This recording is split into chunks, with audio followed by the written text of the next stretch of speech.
Então, gente, voltamos com a nossa estudo, nossa revisão da Lei 8080, voltada para o concurso ABC Nacional, com questões da banca CESP e Sebrasp. Mais uma vez, olhe com carinho, olhe com muito amor, né, para a banca CESP, para que vocês percam esse medo, né, dessa banca. Como eu já tinha falado, vocês precisam apenas, né, ter uma leitura mais atenta e ter segurança de si. Então, as questões são as mesmas de outras bancas, só que eles trazem, né, em formatos de frases diferenciadas e não recortam e colam da lei. Na verdade, em regra, eles não trazem ao pé da letra. Então, vocês não precisam decorar, na verdade, precisam entender. Então, aqueles que entenderam, né, o conteúdo, entenderam a parte teórica, vão, com certeza, gabaritar a prova, tá bom? Então, venham comigo nessa parte 2 da revisão para o concurso ABC Nacional, Lei 8080. Questão 16. No que se refere ao SUS, julgue o item subsequente. Podem estabelecer consórcio para execução de ações e serviços de saúde os estados que não tenham condições de realizar tais ações e serviços. Falso. Quem pode estabelecer consórcio de acordo com a Lei 8080, inclusive está lá no artigo 10 da Lei 8080, são os municípios. Então lá tem: os municípios poderão constituir consórcios intermunicipais para que eles consigam concretizar as ações e serviços e para que ele compartilhe essas ações e serviços. E esse consórcio vai ser organizado seguindo o princípio da direção única. O que é isso? Onde só os gestores municipais são os interlocutores dessa ação, né? Um conversa com o outro, sempre como eu falo, e ajustam essa forma de troca de ações e serviços, tá bom? Então, não são os estados, e sim os municípios que podem constituir consórcio. Então, questão 16, errado. Questão 17. No que se refere ao SUS, julgue o item subsequente. A assistência à saúde é livre à iniciativa privada. Então, desde lá do caput do artigo 99 até a Lei 8.000 orgânica, Lei 8.000 orgânica foi massa, né? Até a Lei 8.080, nós temos a certeza sempre que a assistência à saúde é livre à iniciativa privada. Então, nosso gabarito correto. Questão 18. No que se refere ao SUS, julgue o item subsequente. As ações de promoção e de proteção à saúde do trabalhador são de responsabilidade das empresas, sendo competência do SUS o monitoramento, o controle e a vigilância dessas ações. Prestem atenção. Essa é uma questão bem pegadinha de prova, porque a gente tem o costume, né, de observar as empresas e ter aquele programa de saúde médico ocupacional, né? Mas o que está falando aqui é a saúde do trabalhador enquanto política. E fica bem claro no artigo 6º do campo de atuação do SUS, que é uma atribuição do SUS, tá bom? E lá tem, né, quais são as ações e serviços que o SUS vai ofertar. Isso não exime as empresas de ter o seu programa. Então, a política de saúde do trabalhador é de uma competência do Ministério da Saúde, juntamente com as outras esferas de governo, ou seja, é uma competência do SUS. Mas o programa é uma obrigação das empresas de acordo com o porte. Na verdade, eu não vou adentrar em detalhes aqui, mas fiquem atentos a isso. Então, a gente tem que sair da realidade e vir para o marco jurídico, e a saúde do trabalhador, juntamente com a vigilância sanitária e epidemiológica e a vigilância ambiental, né, compõe o que a gente chama de tríade, né, tríade não, né? Antes era tríade, hoje é um conjunto de ações que no seu somatório fazem a vigilância em saúde. Então, nós estamos na questão errada. Questão 19. Com base no que dispõe a legislação sobre o SUS, julguem os itens 25 a 28, aqui é o enunciado, tá? Então, desconsiderem isso, relativos ao planejamento e à organização dos serviços de saúde. A maioria dos problemas sanitários do país é resolvida pelos problemas hospitalares, o que justifica a priorização desses serviços em relação à atenção primária à saúde. Então, observem que traz aqui planejamento e organização, que é um assunto que está descrito na Lei 8.080, mas eles misturam um pouco com o que a gente entende do contexto geral da saúde. Lembrando que nosso SUS, né, nós temos os níveis de prevenção, de atenção primária, secundária e terciária, e é na atenção primária onde a maioria dos problemas sanitários são resolvidos, e não nos serviços hospitalares, que vão estar no nível secundário e nível terciário. Tá? O que justifica a priorização dos hospitais? Não. Hoje, o modelo preconizado é focado na atenção primária, que a gente sabe que cientificamente é comprovado que resolve mais de 80% dos problemas mais comuns de saúde. Então, nossa atenção em saúde, nosso planejamento e organização é ascendente, integrado, em níveis de complexidade crescente, tendo a atenção primária como eleita para priorização das ações e serviços de saúde, tá certo? Então, nossa questão está errada. Então, próxima questão, questão 20. Com base na Lei 8.080 e nas disposições constitucionais relativas à saúde, julgue o item que segue. O SUS é constituído exclusivamente pelo conjunto de ações e serviços de saúde prestados por órgãos e instituições públicas federais, estaduais e municipais da administração direta. Errado. Primeiro, o SUS não é constituído apenas por essas instituições, tá? O SUS, lá de acordo com o artigo 4º da Lei 8.080, é constituído por instituições públicas, federais, estaduais e municipais, da administração direta e indireta e pelas fundações mantidas pelo poder público. Então, a assertiva está errada porque traz exclusivamente para essas instituições. Então, nosso gabarito é errado. Questão 21. Com base na Lei 8.080 e nas disposições constitucionais relativas à saúde, julgue o item que se segue. A iniciativa privada não poderá participar do SUS em razão de a Constituição Federal determinar que é vedada a destinação de recursos públicos para auxílio ou subvenções às instituições privadas com fins lucrativos. Para tudo, é uma excelente questão de prova. Inclusive foi do Ministério da Saúde. Observe, aqui a primeira afirmativa diz que a iniciativa privada não poderá participar do SUS. A gente sabe que pode participar desde que haja uma insuficiência na rede própria do SUS, para poder contratar em caráter complementar, contratar ou conveniar em caráter complementar a rede privada, tendo preferência às instituições filantrópicas e sem fins lucrativos. Ponto. Aqui é uma coisa. A outra parte da frase, na verdade, a outra frase, traz para a gente o seguinte: afirma que essa impossibilidade de contratação está associada ao fato de ser vedado a destinação de recursos públicos. Pronto. Quando o SUS contrata ou convenia em caráter complementar à rede privada, ele não vai fazer auxílio e subvenções a essas instituições. Elas estão sendo contratadas para ofertar tal e tal procedimento ou todos os procedimentos, e o SUS vai pagar, de acordo com a tabela SUS, por esses procedimentos. Não vai estar injetando dinheiro público na rede privada, e sim vai estar pagando o que está descrito no contrato ou no convênio em caráter complementar, tá bom? Então, essa associação está errada, na verdade está tudo errado. A questão aqui é que eu quero que vocês entendam, que a questão do caráter complementar não tem relação com essa determinação, essa proibição de destinação de recursos públicos à rede privada com fins lucrativos, porque aqui está falando de caráter complementar, de cumprir um contrato. Então, se eu faço um contrato ou um convênio com alguém que vai me ofertar ações e serviços de saúde, eu vou ter que pagar, ressarcimento, eu vou ter que pagar através daqueles valores fixados pelo Ministério da Saúde na tabela SUS, tá bom? Então, nossa questão está errada. Questão 22. Com base na Lei 8.080 e nas disposições constitucionais relativas à saúde, julgue o item que se segue.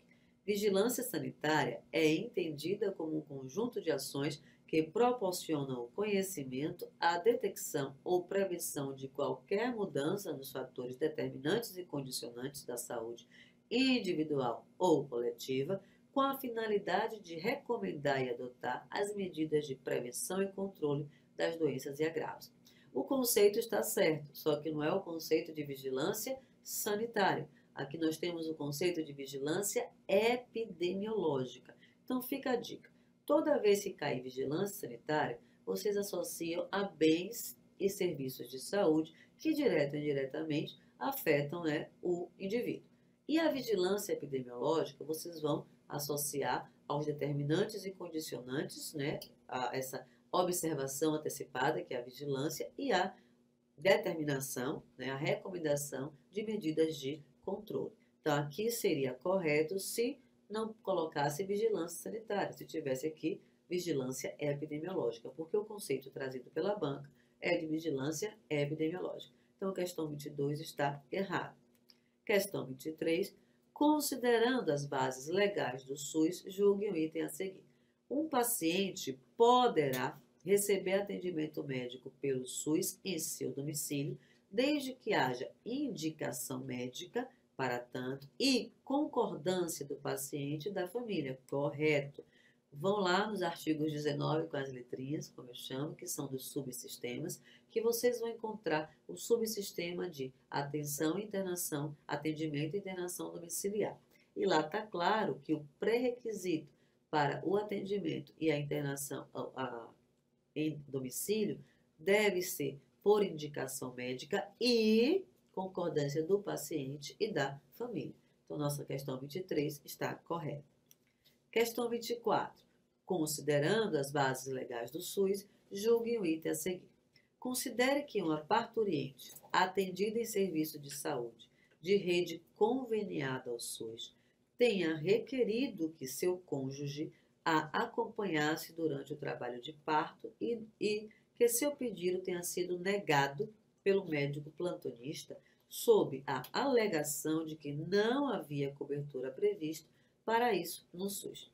Nessa situação, a ação do médico foi ilegal, pois uma rede conveniada ao SUS é obrigada a permitir a presença de acompanhante não só durante o trabalho de parto, não só durante o parto, mas também no pós-parto imediato.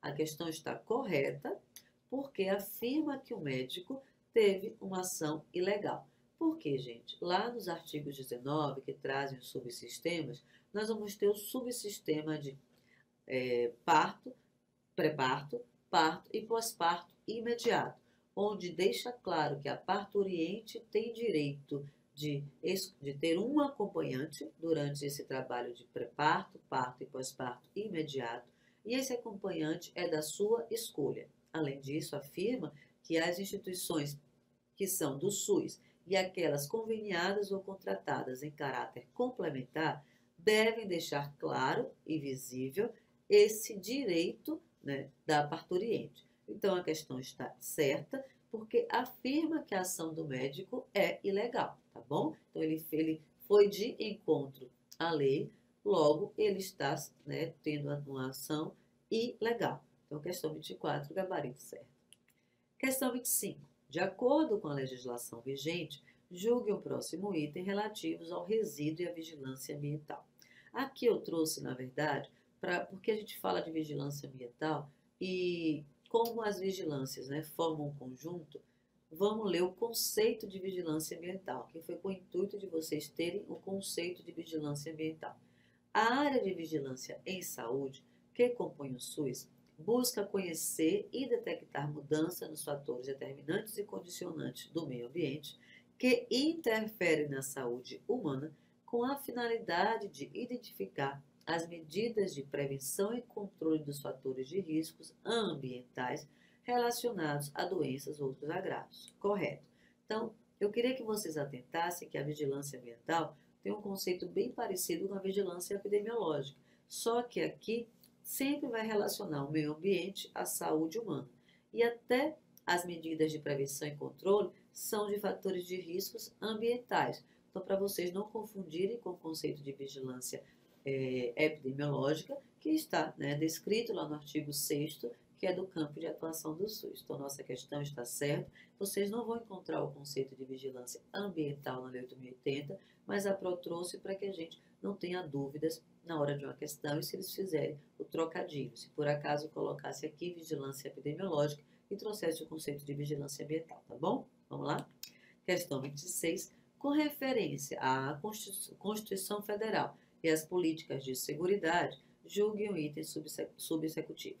Os princípios que orientam as ações dos serviços públicos de saúde e serviços privados contratados ou conveniados que integram o SUS inclui a universalidade do acesso, correto, a integralidade da assistência, correto, e a descentralização político-administrativa. Então, mesmo que o enunciado traga a Constituição, onde nós vamos encontrar os princípios na lei que regulamenta a Constituição, que é a Lei 8.080, em que artigo? No artigo 7º, que fala dos princípios. Lembrando que, em 2017, nós tivemos uma atualização, né, da Lei 8.080 com a inclusão do 14º princípio, que vem falar, né, da proteção, ou seja, do suporte que o SUS vai dar às mulheres e vítimas de violência doméstica, desde o apoio psicológico até cirurgias reparadoras. Então, o artigo 7º, sem sombra de dúvidas, ele é um dos mais cobrados e vai sempre estar associando à Constituição Federal, principalmente ao artigo 98, porque lá estão as diretrizes, tá bom? Então, nossa questão está correta. Questão 27. A respeito das formas de organização dos serviços e do planejamento do SUS, julgue o item que se segue. A descentralização do sistema público de saúde reforça o papel dos municípios e de suas unidades de saúde na condução da política de saúde, incluindo o planejamento e organização dos serviços correspondentes. Corretíssimo. Então, aqui é uma típica questão da banca CESP. Ele traz que o SUS vai ser organizado de forma regionalizada e hierarquizada, que um dos princípios organizativos é a descentralização, com ênfase para os municípios, ou seja, o planejamento, a execução das ações vai ser executado por aquele que está mais próximo do problema. E quem é que está mais próximo do problema? Os gestores municipais. Por isso que o planejamento do SUS ele é o quê? Ascendente e integrado, do nível local até o nível federal, porque a partir da Constituição, os municípios passam a ser os executores das ações, porque a saúde passa a ser descentralizada com direção única em cada esfera de governo. E essa descentralização tem ênfase na municipalização, onde o município passa a ser o gestor, né, das suas ações e não o mero executor de ações como era antigamente, antes da criação do SUS. Então, nossa questão 27, gabarito correto. Questão 28. A respeito das formas de organização dos serviços e planejamento do SUS, julgue o item que se segue. Na organização dos serviços de atenção primária, o desafio é adequar a atenção ao perfil epidemiológico da população, uma vez que grande parte dos serviços tem sua atenção voltada às doenças infecto-contagiosas, não incorporando de forma suficiente as tecnologias necessárias para a prevenção, o controle e o tratamento das doenças crônico-degenerativas. Correto. Por quê, gente? Aqui traz que é um desafio. Não afirma que a atenção primária não faz. Afirma que é uma atenção primária que deve ser basilada sendo ela prioritária, que é o primeiro nível, né, de assistência. E traz a nossa realidade. O foco da atenção primária, infelizmente, né, o foco da nossa organização ainda é pontual, ainda é no modelo médico privatista, ainda é com foco na doença.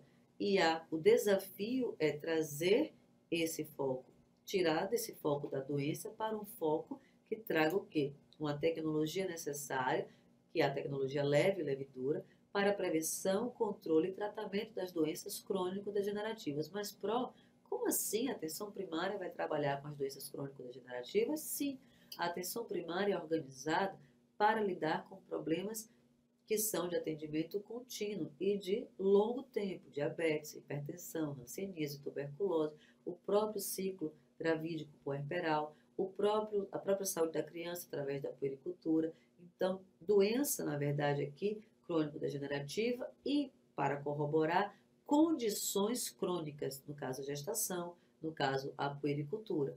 Então, a atenção primária, ela ainda é falha no país, mas o nosso objetivo e desafio é fazer o quê?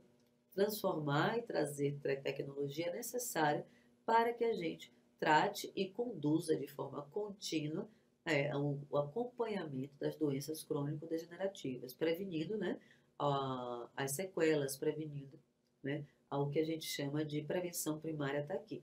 Então, a gente vai trabalhar com ela. Então, nossa questão 28 está aqui e terminamos a nossa revisão da Lei 8.080. Espero que vocês tenham entendido, compreendido e aprendido, né, o nosso conteúdo. Prestem atenção nas dicas que eu dei, escutem o vídeo mais uma vez. É o conteúdo mais cobrado, até porque a nossa lei orgânica, que é o nosso marco jurídico mais extenso, e eu tenho certeza que, juntamente com as revisões e com o material que vocês têm do site do professor Romulo Passos, vocês não têm chance de errar nenhuma questão, tá bom? Fique com Deus, muita paz, até a nossa próxima revisão do conteúdo de legislação do SUS. Tchau, tchau, fiquem com Deus.